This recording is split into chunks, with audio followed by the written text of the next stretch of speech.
Uh, I want to kick it off by introducing who NVIDIA is. Um, NVIDIA is the leader in AI. We provide the leading platform for AI. The world's AI runs on NVIDIA. There are more than 40,000 companies that use our platform, and we have a very rich ecosystem. So we have over 4 million developers that build on our platform, and we have an ecosystem of over 19,000 startups who innovate on top of our platform, because all we do is provide a platform. The ISVs and others have to come and complete the solution on top. What is unique about our approach and our platform is that we take a full stack approach to accelerating AI workloads. So this is made up of 3 layers that I want to walk you through. At the very bottom is our hardware layer. Many people think of us as just the GPU computing company, which is not correct. We have a 3-chip strategy at the hardware layer. So, and the 3 chips are made up of our CPU, which is our ARM CPU, our GPU, and DPU. DPU stands for data processing unit. The reason we have to pursue this strategy is because computing is now at a data center scale. Modern applications are not limited to a single server. They transcend multiple servers, and you have to worry about the communication bandwidth between servers and solve computing at a data center scale. Now, on top of this hardware layer, the next layer up is our software stack. And the first thing that we can do is we can host multiple types of domains on top of our hardware layer.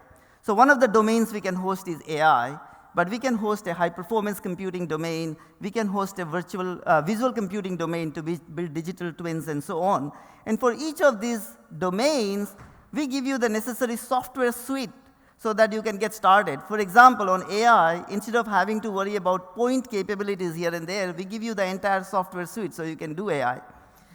And then, but we do not stop there. We go very close to the use cases and then give you software frameworks so you can realize those use cases. For example, at the very second from the right, there is a framework called Metropolis. If you are doing computer vision, Metropolis helps you get started. How? It gives you an SDK. It gives you pre-trained models. It gives you access to all of the ISV ecosystem and global systems integrators that we have worked with.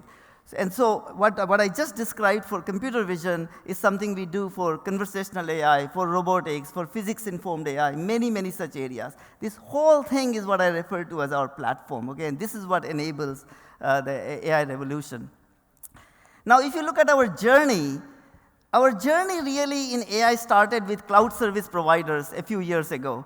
The reason for that is because the biggest cloud providers were the first ones to use AI models for conversational AI, for computer vision, for recommendation systems. Next in our journey, I would say were consumer internet companies, Twitter, Snap, TikTok, and so on. Why? Because their models were very similar to the cloud service providers. But if you looked at core, like AI penetration in core enterprises last year, about 18 months ago, it was not there. But that changed when ChatGPT happened. What ChatGPT really did is awaken the world to generative AI. Now, generative AI as a computing platform is way, way more powerful than any of the platforms that came before it, whether it's internet, cloud, mobile, and so on. The reason for that is with generative AI, you can interact with a computer in a human-like language. You don't need to know C, C++, Python. You interact with in a human-like language, and you can dictate the computer what it needs to do for you. It's going to tap into the entire knowledge base that it has access to, and it can give you the answers that you need, or if it's a robot, it can act according to your instructions, okay? That's very, very profound. Now, there is a side effect of generative AI, which is every single enterprise, every single industry began to think about how do I transform myself with generative AI, with AI overall, right? So it's actually both AI and generative AI that's at play. And what I'm going to do in my next few slides is walk you through how at NVIDIA we are seeing that transformation, but I've picked a few sectors to walk you through. The first one I want to talk about is automotive. The future car is going to be software-defined and AI-powered. If you think about it, we want from our cars the same experience that we want from our iPhones. But you cannot deliver that kind of an experience in a car unless the car is software-defined and AI-powered. To understand this further, we can actually look at some of the use cases that auto manufacturers are trying to realize. The first one is they want to enable full self-driving, right, where drivers don't have to watch the wheel anymore. But let's look deeper into what it takes to do full self-driving. Last year, autonomous vehicles were about AV 1.0. In AV 1.0, you had a few DNN models, maybe 10 or 20 models that handled perception, mapping, interior sensing applications, and so on. But now you are in the world of AV 2.0. AV 2.0 does not use labeled images alone. It uses millions of video clips.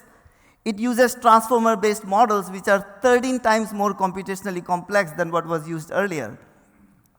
So when you take all of that, the computational complexity to realize full self-driving vehicle is very hard. And you cannot be a leader in an initiative like that unless you have some kind of leadership in AI compute infrastructure. You need to have, whether it's on-premise or in the cloud, you need to have that. And the best example I can give you is one of the leading US manufacturers for automotive. They already have thousands of GPUs in their AI infrastructure, and they have said that they intend to get to 85,000 GPUs in that AI infrastructure so they can realize that vision. That's the kind of infrastructure is needed to realize that. Just to give you a couple more examples for what automotive manufacturers would want. They want to transform that entire customer journey all the way from buying a car to servicing a car, and I'll show you a video in my next slide on how Gen AI can enable that. Connected cars and services related to that. The way you can think about it is any kind of application that involves ingress and egress of data is an opportunity for auto manufacturers to make more money. Basically, you drive your car into a service station, it can get auto-scanned, and it can figure out what needs to be serviced, right? So these are opportunities for them to make money. And the final area is digital twins. In the automotive industry, downtime is very expensive. Throughput is very important. I'll take Ford as an example. Ford produces an F-150 every 53 seconds. If they can shave off 1 second out of that, it translates into hundreds of billions of dollars of revenue for them. But to do that, they want to build a digital twin so that they can drive the process optimization, they can identify issues in their IoT devices in the digital twin. So BMW is actually doing that with NVIDIA. They have virtual factories based on digital twins. So what I want to do next is just have you see in a video what that experience of transforming a customer's buying and servicing experience could look like with Gen AI. Maybe I need to press one more time. Hi. Hi, I'm TJ, and you can ask me about cars. I caught a flat on the front driver's side wheel of my 2022 Cadillac XT5. I got out the spare, but it doesn't seem to fit on the front axle. Can you help me? The original spare tire and wheel does not fit onto the front axle if equipped with the performance brake package. If there is a flat tire on the front axle, a tire or wheel from the rear axle must be used to make the repair. Where can I find that information in the manual? On page 358. What is the safe driving speed with the spare tire? The vehicle driving speed with the spare tire installed should be no faster than 50 miles per hour. Thanks, TJ. You are welcome. Is there anything else I can help you with? Yes, I'm interested in getting a new car. Show me a wide-angle view of a 2022 red Corvette with black matte wheels parked in front of a gray house. Sure. I will generate the image for you. Show me a wide-angle view of a 2022 Corvette on a winding coastal road at sunset. Sure. Show me a Corvette driving through a city at night. Thanks, TJ. You are welcome. A few things I want to emphasize about this video. First of all, that avatar is, we call it Toy Jensen, is the avatar of our CEO, NVIDIA CEO. There is a technology called audio to face, which actually allows the lip syncing to take place. It's part of our Omniverse software platform. And what you saw in that video, the second part of the video was about the buying experience, where you take generative AI's capability to generate images and transform that experience. And the first part is showcasing how you bring in an entire knowledge base in order to provide better servicing. I'll quickly cover retail next. AI is transforming retail, and we are actually seeing this transformation take place in 4 different segments of retail. The first one is stores of the future are going to be intelligent. What do I mean by intelligent stores? There are 2 kinds of use cases that I want to talk about. One that can be realized today, and another that will be realized in the future. What is being realized today is to use computer vision technology inside stores to prevent theft, to prevent mis-scanning of items, to prevent stockouts, to do store analytics, to do frictionless shopping, and so on. What can be realized in the future is to build digital twins of stores to drive optimal layout of the stores in order to drive better revenue streams and customer experience.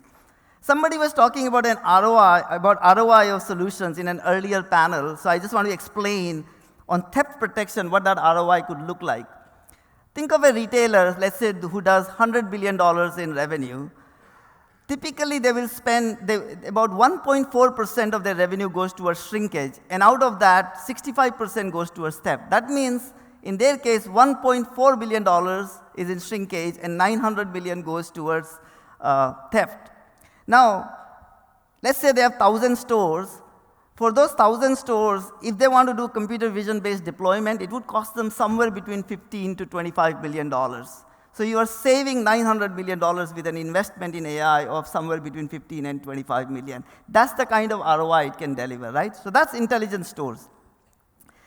The second area that I want to quickly just mention is omni-channel management is very important to retailers, and what they want to do is provide hyper-personalization for customer shopping online with recommendation engines so that the search results are much more relevant and personalized to what the customers are shopping for.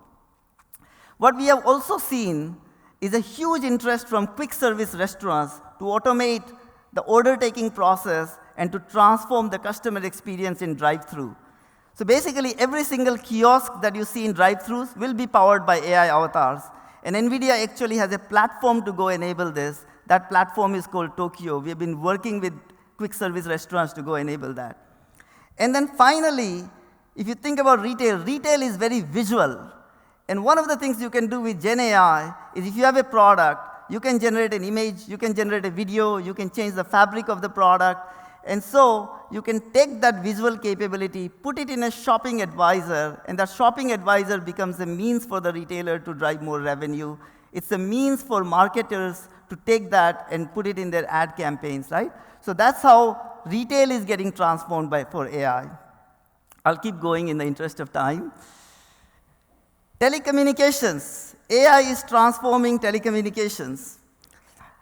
Telcos are under severe pressure. They are under urgent need to transform themselves from providers of connectivity to providers of platforms and services. And they are under severe pressure to take costs out so that they can go invest in these initiatives. Now, it so happens that telco is actually one of the best positioned segment where you can apply Gen AI and take costs out. You can transform customer care in telcos. You can transform their network operations in telcos. Telcos have large call centers, which has agents, and all these agents can be given a co-pilot who can be powered with all the technical knowledge that the telco has with issues that could be going on in their network so that they can be more effective. I'm going to show you a video of how we are working with various telcos and our ecosystem to go transform customer care in telcos. The second one is networks. Networks is one of the biggest spend for telcos. And this is a place where they want to take costs out. Now, the way you do that is you cloudify your networks, you simplify your architecture, you virtualize your networks, you drive more energy efficiencies. Just to explain how this can be done, I mentioned data processing unit in that hardware layer. With a data processing unit, you can offload many infrastructure services from a CPU into the DPU. When you do that, first of all, you drive better security because the host and the infrastructure are separated.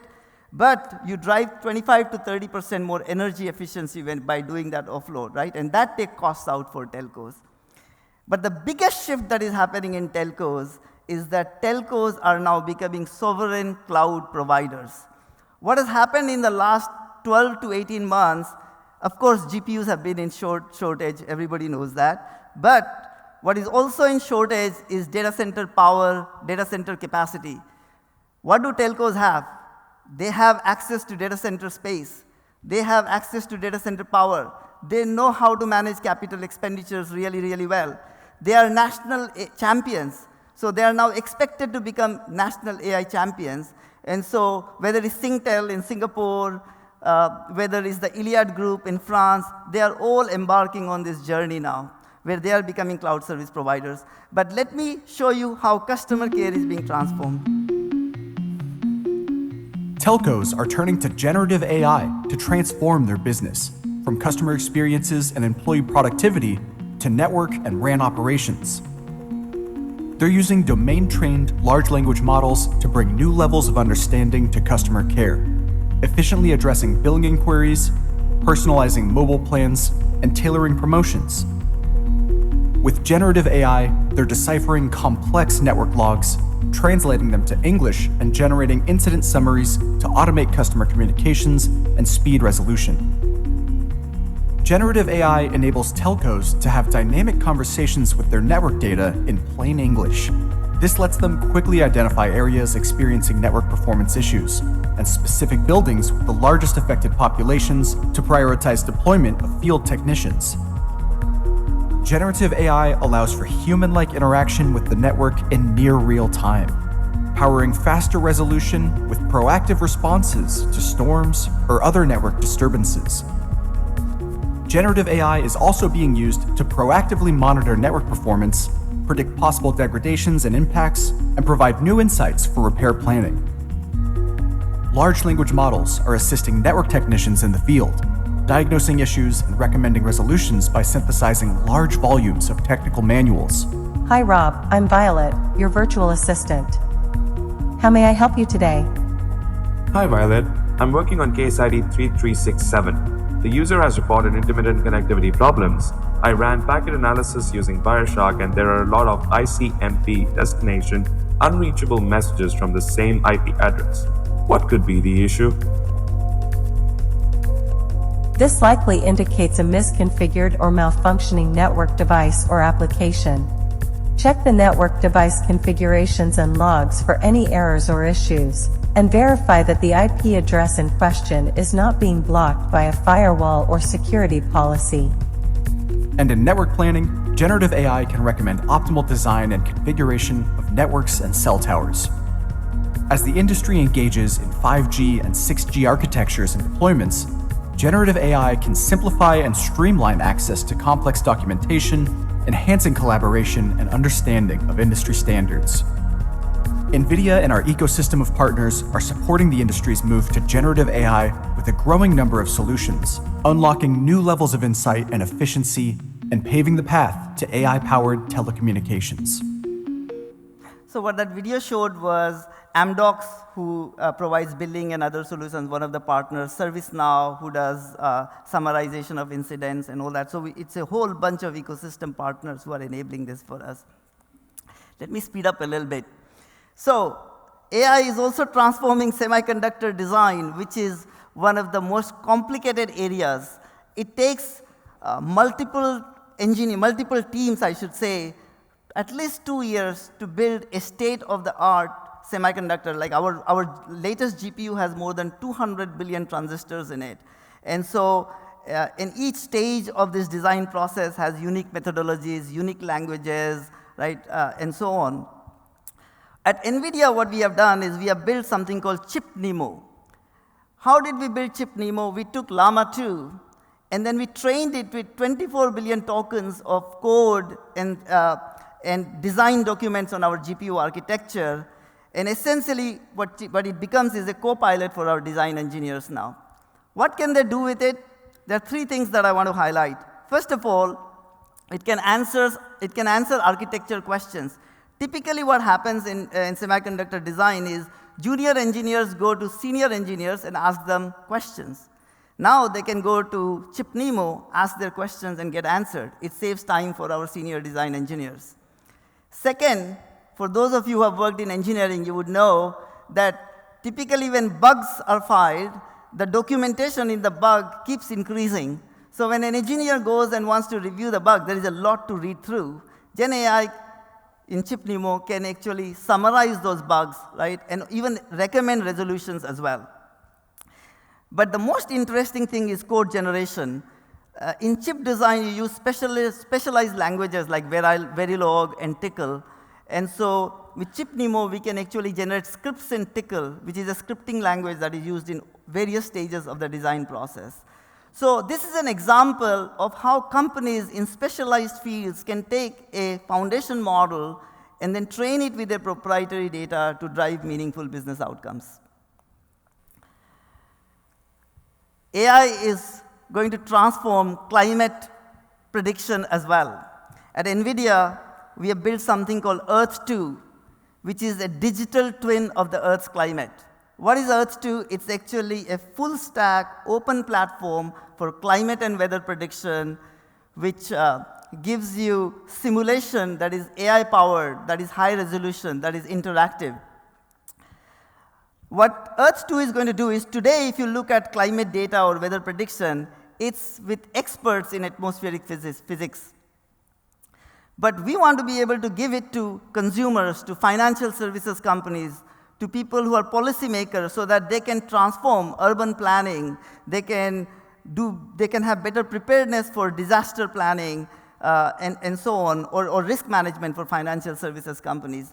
The way we built Earth-2, I want to highlight a few points. One is, of course, it's a digital twin, so we use our platform called Omniverse to go do that. It's our platform to build digital twins. The second thing with weather, what happens is, typically when you collect forecast data, it's at a resolution of 25 kilometers. It's not very helpful. You want to be able to get to 2-kilometer resolution, but that's computationally very, very expensive. With generative AI, we actually built a model called CoreDiff, which is a Gen AI model, where we can take forecast data at 25 kilometers, fill in the missing details, and generate high-resolution forecast data at 2-kilometer resolution, so that we can generate many, many forecast scenarios. And then finally, this model is physics-informed, because you don't want AI to just operate in vacuum. You want to be able to bring in the laws of physics and equations into it. We actually have a product called Modulus that does that. Let's watch it in action for storm tracking over Taiwan. Taiwan actually gets 3 times the rainfall of world average. They spend about $650 million in the area of disasters, preparedness, and so on.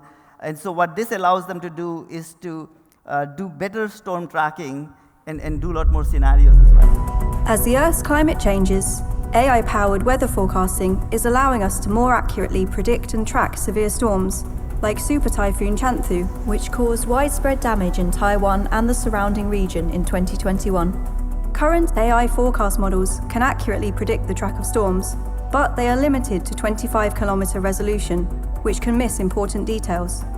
NVIDIA's CoreDiff is a revolutionary new generative AI model trained on high-resolution, radar-assimilated WRF weather forecasts and Era 5 reanalysis data. Using CoreDiff, extreme events like Chanthu can be super-resolved from 25-kilometer to 2-kilometer resolution, with 1,000 times the speed and 3,000 times the energy efficiency of conventional weather models. By combining the speed and accuracy of NVIDIA's weather forecasting model ForecastNet and generative AI models like CoreDiff, we can explore hundreds or even thousands of kilometer-scale regional weather forecasts to provide a clear picture of the best, worst, and most likely impacts of a storm. This wealth of information can help minimize loss of life and property damage. Today, CoreDiff is optimized for Taiwan, but soon, generative supersampling will be available as part of the NVIDIA Earth-2 inference service for many regions across the globe.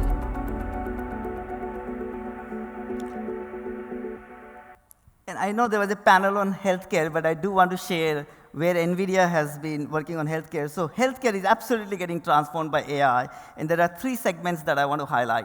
The first is the medical instruments industry. It's a $250 billion industry that is getting transformed. Typically, this industry has been highly regulated. It takes more, like at least 2 to 5 years to update the software on a medical device. And because it's so hard, the focus is on monetizing what's already built in the hardware. The future of this industry is what's called software as a medical device. Just like in automotive, I spoke about autos have to be software defined and AI powered. Medical instruments have to be software defined and AI powered.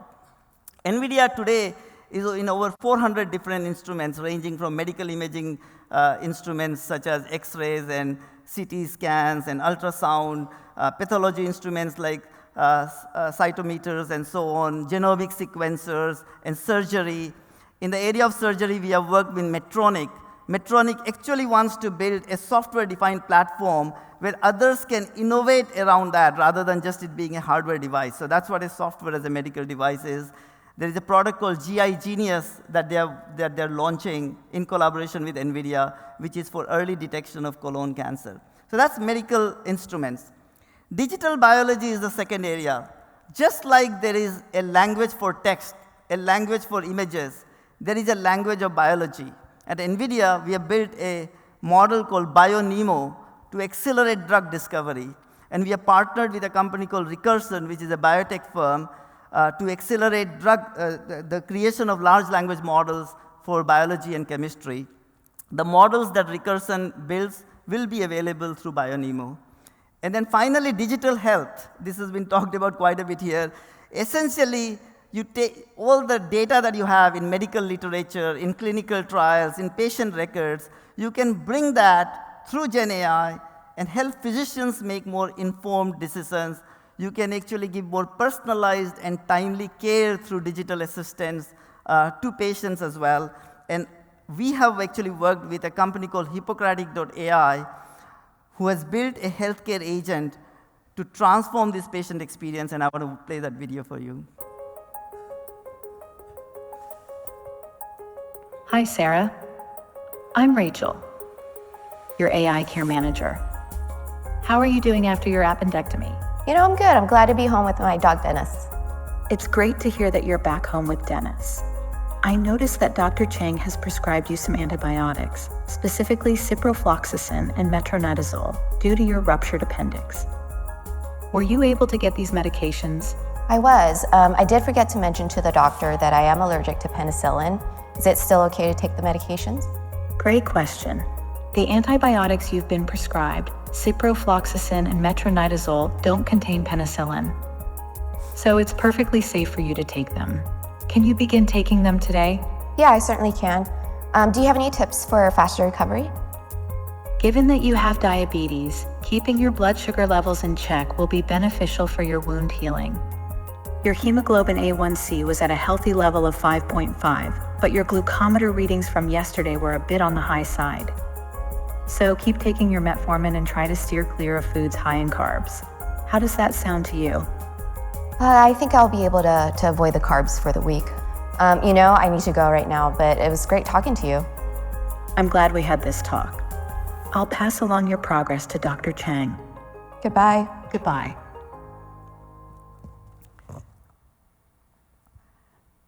With that, let me actually summarize with some final thoughts. First of all, this is the year of generative AI in enterprises.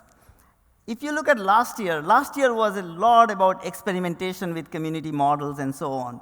This is the year where enterprises want to take these models, train it with their own proprietary data, and get answers that are more domain-specific, that are accurate, that are relevant to their business, and so on, right? So, and there is a technology called RAG that enables this. I think in this conference there has been discussion on that, so I won't talk too much about it. But it won't happen in a single year, but this is the year where it's going to start meaningfully. It is going to go from experimentation to production.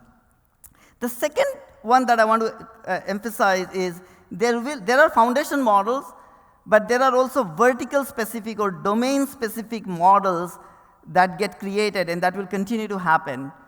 I already mentioned a few in this talk. I mentioned BioNeMo, which is for biology. I mentioned ChipNeMo, which is for semiconductor design. Bloomberg announced Bloomberg GPT.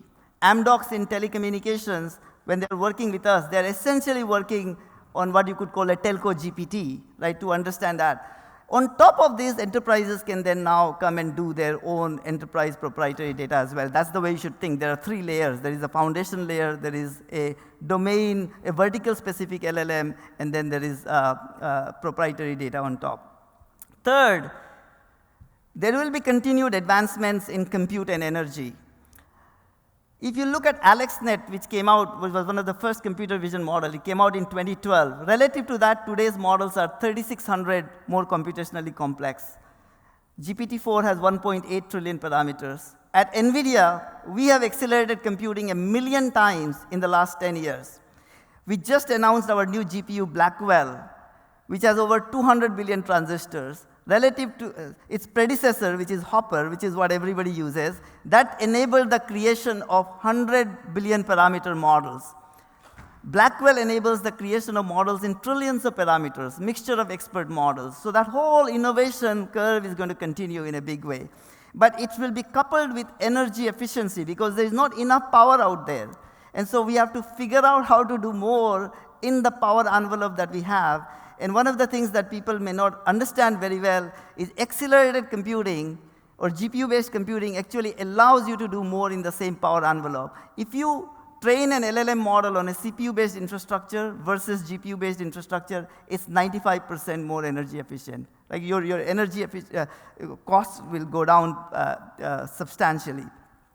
And the final point I want to make is that there will be emergence of AI factories everywhere. What do I mean by an AI factory? Let's first understand what a factory is. A factory is something where you feed in some raw material and a finished good comes out on the other end.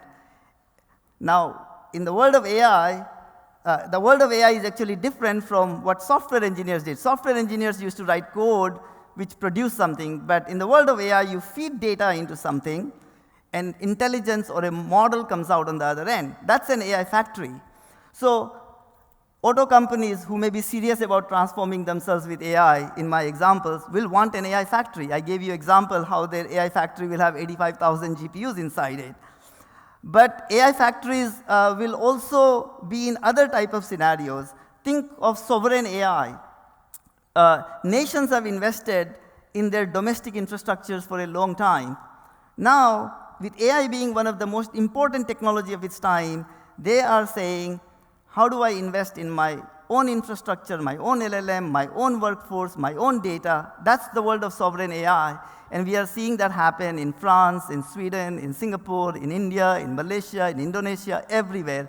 So this is what I mean by AI factories everywhere. So anyway, with that, I'll wrap up my talk. We are truly in an AI-enabled innovation era. Thank you so much.